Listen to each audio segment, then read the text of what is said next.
let this be.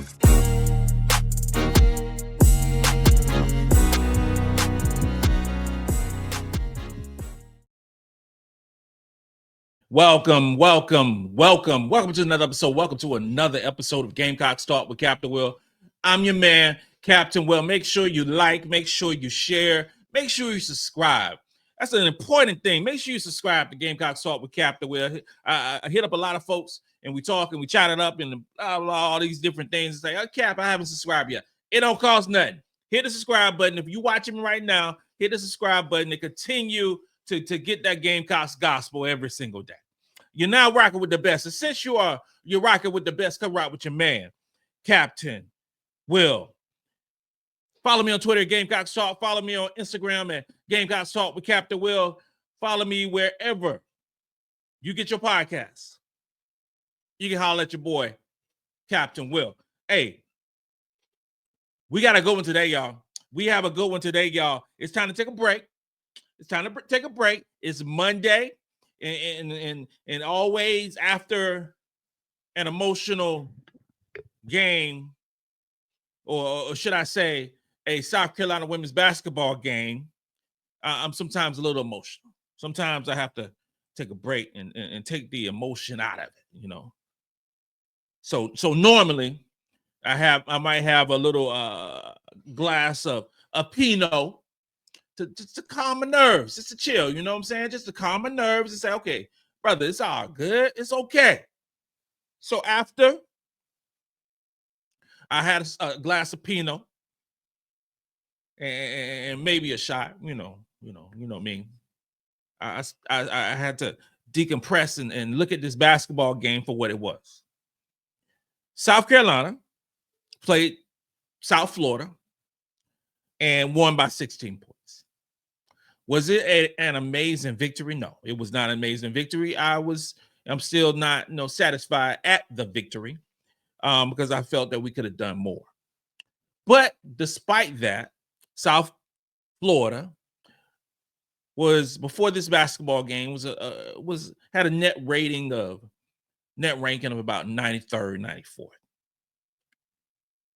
They got a few solid players on this basketball team. One of them, Mama, is very familiar with us. They got Pusis, who's in a 6th year and played at Florida State, and she played well. She finished up with 19 points. Carolina didn't hit on all cylinders, but they hit on one or two of them. Our post players dominated this basketball game. Our perimeter players did not dominate this basketball game. We shot over 50%. That's amazing. We shot 79% from the free throw line. That's terrific. That should have been the lead-off statement of what I said. Carolina shot 79% from the free throw line. But we out-rebounded them by 1. And to me, it seems like, y'all let me know how y'all feel, but it seems like to me that when we play smaller teams, they seem to just slip in and get rebounds they should not get. I don't understand that process. It really trips me out when I see those things.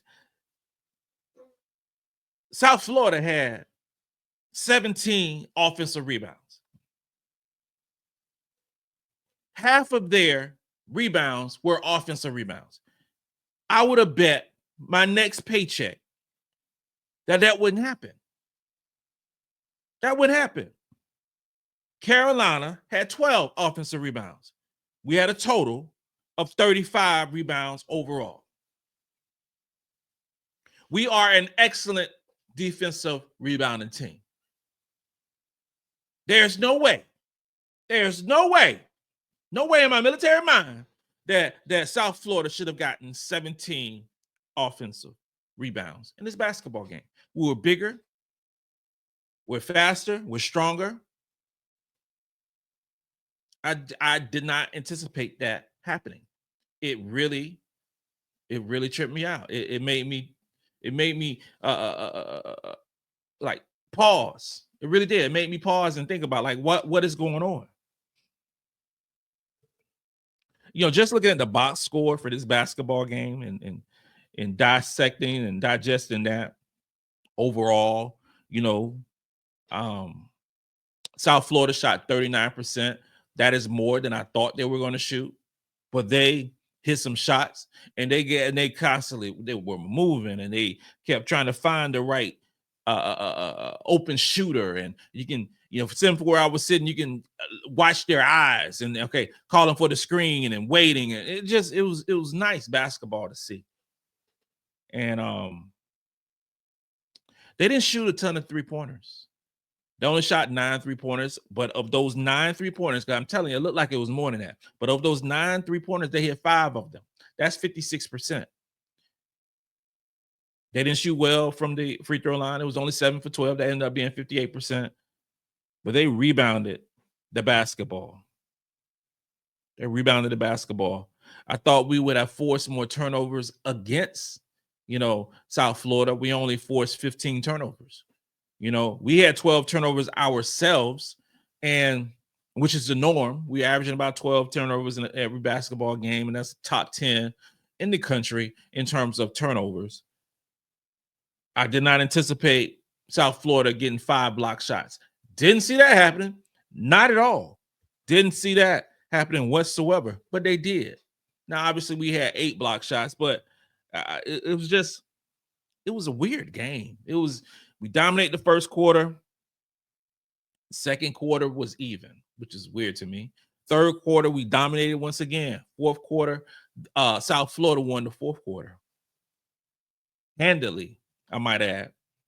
It was not a well-played game by South Carolina. It was uneven, if you will. And if we take a look at our and let's look at South Florida stats first. Let's take a look at that. Let's dive deep in that situation.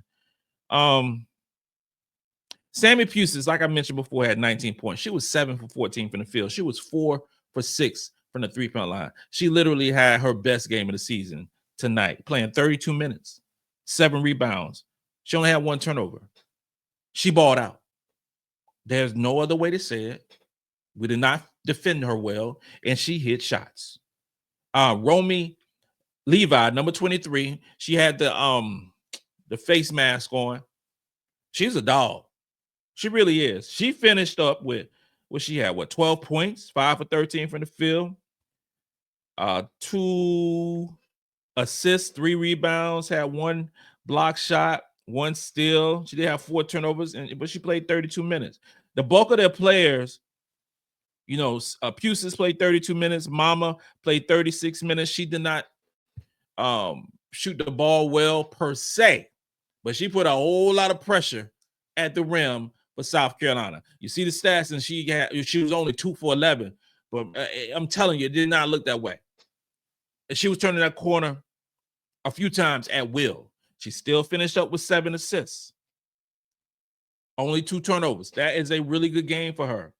She had 5 steals. She was picking pockets I was gonna say like she stole something, but she literally did. She stole something. She was still in the basketball. She had 5 steals. Okay, that's impressive for South Florida. It really is, and that can't be understated.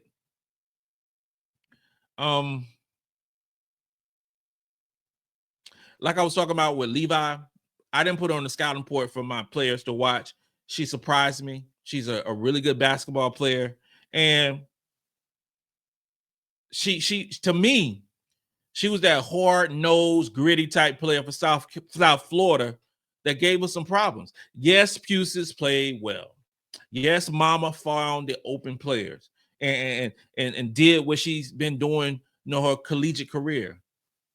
But I like Romy Levi, number 23, not just because it's 23. That's my favorite number because of Michael Jordan. But I like the way she plays. I like her grittiness. I really do. Now, that's enough about South Florida. Okay. Now, about our girls. I mean, the top performers, I mean, I have to start with Sania Feagin. Sania Feagin is playing the best basketball of her career. Sania Feagin on yesterday looked like the player that we have begged for during her tenure at the University of South Carolina. Feagin only played 18 minutes. 18 minutes, had 14 points. She was 7 for 10 from the field, 70%. She was exceptional offensively, dominant. 3 rebounds, 1 assist, 1 block shot, 1 steal in 18 minutes. What more could you ask for? What more could you ask for? That was a wonderful display of basketball by Sania Feagin. And in the post game, she was warranted that. I love how Dawn, the girls who play well, you go to the post game interview and talk about it. And she's poised. I love it. So happy for her. Just so happy for her. And the second one I have to talk about is Joyce. Joyce Edwards played 21 minutes in the basketball game yesterday. 21 minutes, had 15 points, was 6 for 11 from the field. She was perfect from the free throw line. Sometimes Joyce, I think sometimes we forget how good she is and how great she's going to be. But 15 points, 21 minutes off the bench,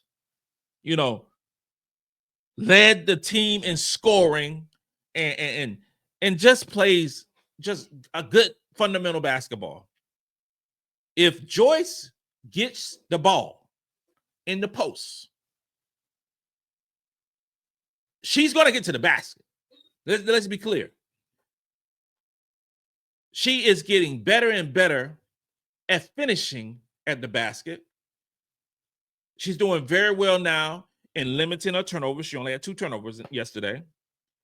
Joyce had 2 block shots, and she had 1 steal. That is a typical game for Joyce Edwards. You look at it like, oh, snap. Joyce got 15 points. Joyce got 17 points. Joyce got 3 steals.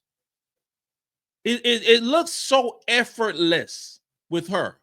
Her expression never changes. She can make the game-winning shot, or she can, just hit an easy layup. It never changes. And I love that. Her demeanor, here's her demeanor. Tim Duncan. Tim Duncan never showed his emotion, even when he was at Wake Forest playing college or when he got to the NBA. Never showed emotion. He was the same way every single time. That is Joyce Edwards. That's Joyce Edwards. She dives on the floor. She gets loose balls. She's strong. Country strong. Country strong. Pig feet fed. That is Joyce Edwards. It's another great game. We continue on with the post. Ashlyn Watkins almost had a double-double. Ashlyn Watkins is back to being the player who we know and love.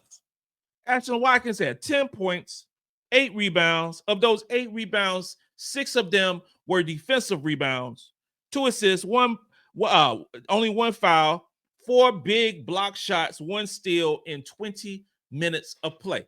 Play half the game. 10 points, 8 rebounds, 4 block shots. That is Ashlyn Watkins while playing outstanding defense. Ashlyn, Joyce, Sania Feagin in the post were dominant. And I got to talk about Chloe. Come on. The top performers in this basketball game were those 4 post players.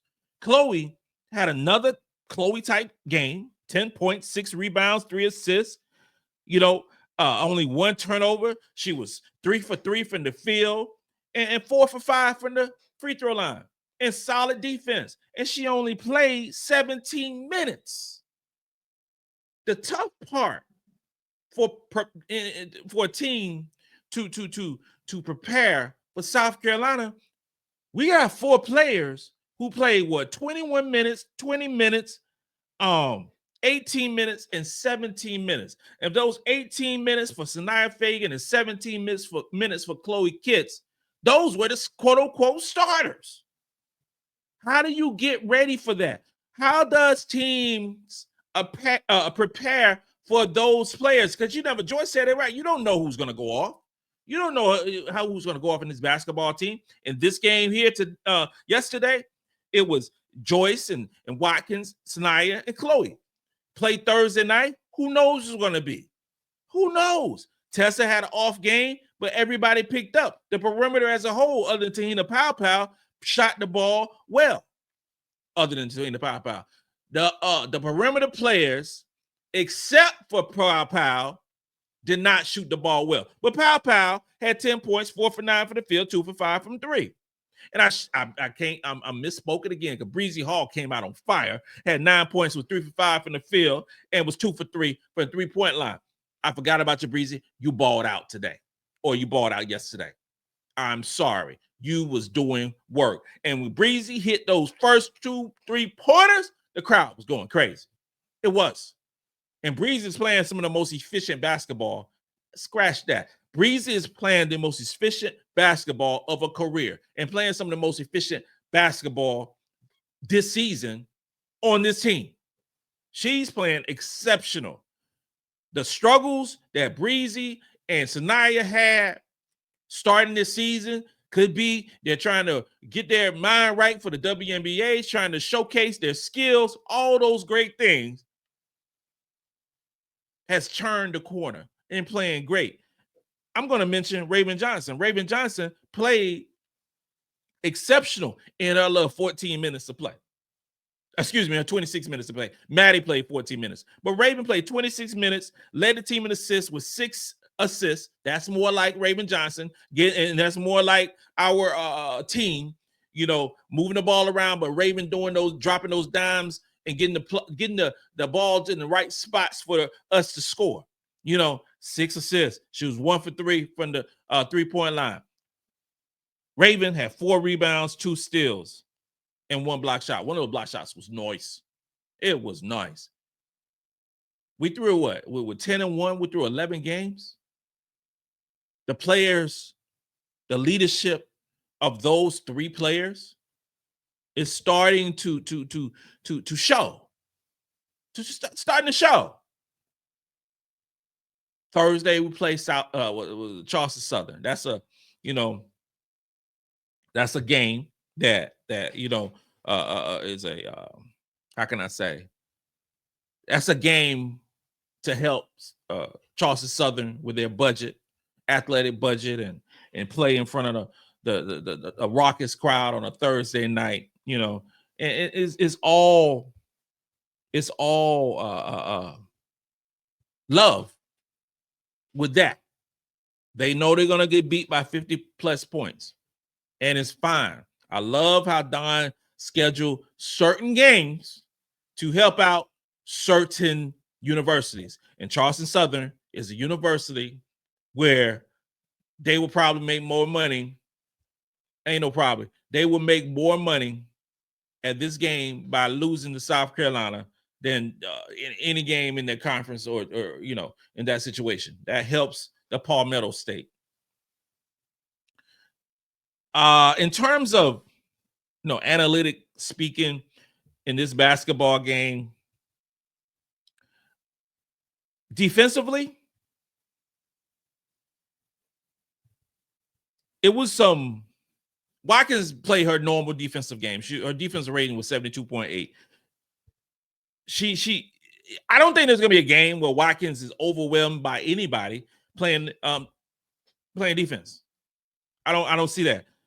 Defensive rating was 72.8 is actually probably one of our higher defensive ratings through this season, because normally, which sounds so crazy if you talk about defensive rating, normally it's in the 60s.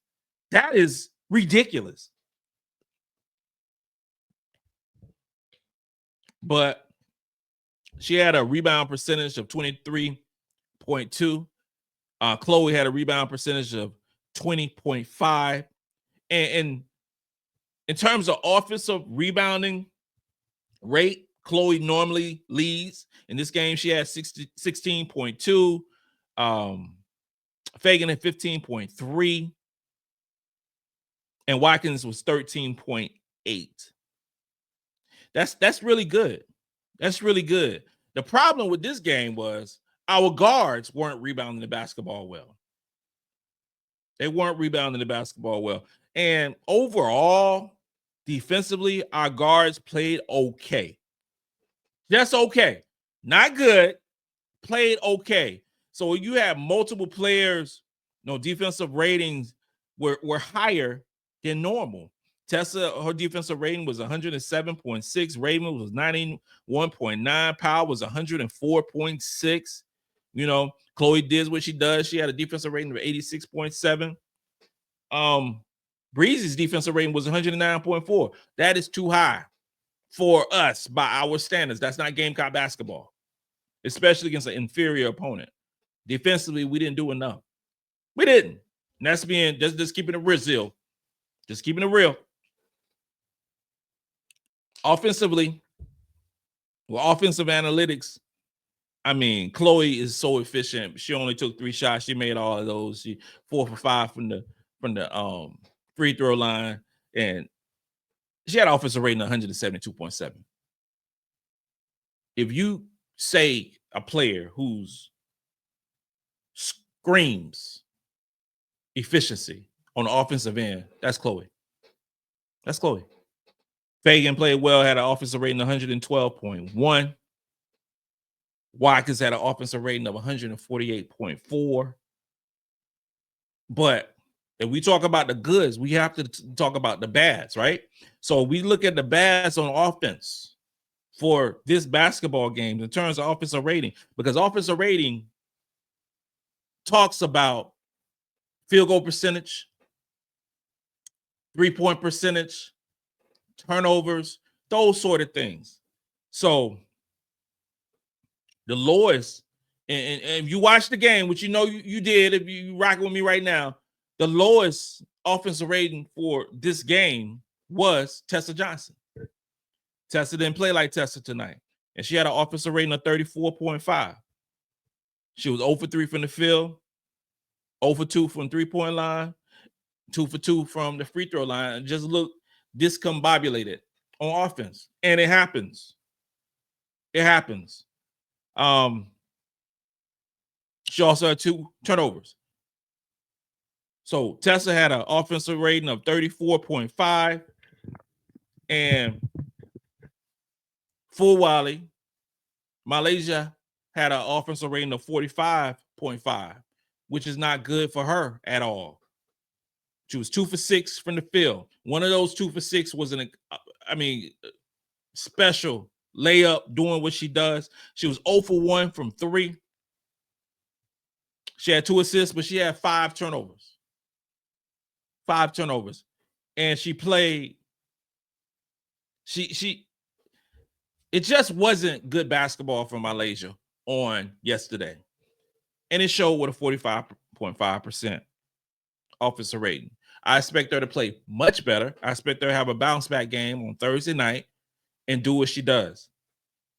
And in the third one, with substantial minutes, I would say was I'd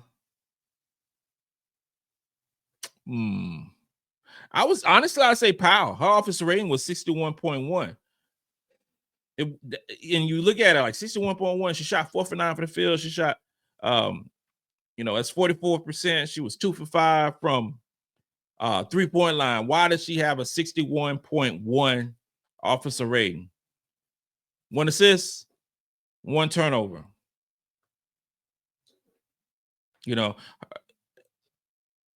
It's sometimes you're gonna have off games, y'all. You're gonna have off games, and our guards were off. It's just the nature of the beast, and it goes more into the offensive rating that I just mentioned, but it's just the nature of the beast. Of sometimes the ball just doesn't go into the hoop. Sometimes with our shooters is not going to go in. We shot 31.6% from the three. That's not Carolina basketball. We were just off offensively. We were off in aggressiveness in the second quarter and the fourth quarter, and in particularly, that's the word, in the fourth quarter. Attention to detail. We can name off all the different buzzwords. Attention to detail. Aggressiveness. Not cheating. Not just grabbing or reaching for the ball to steal or whatever. Michael Jordan used to say, "You reach, I teach." And that's some of the stuff that was happening. Mama had 5 steals. Some of those steals were us not taking care of the ball.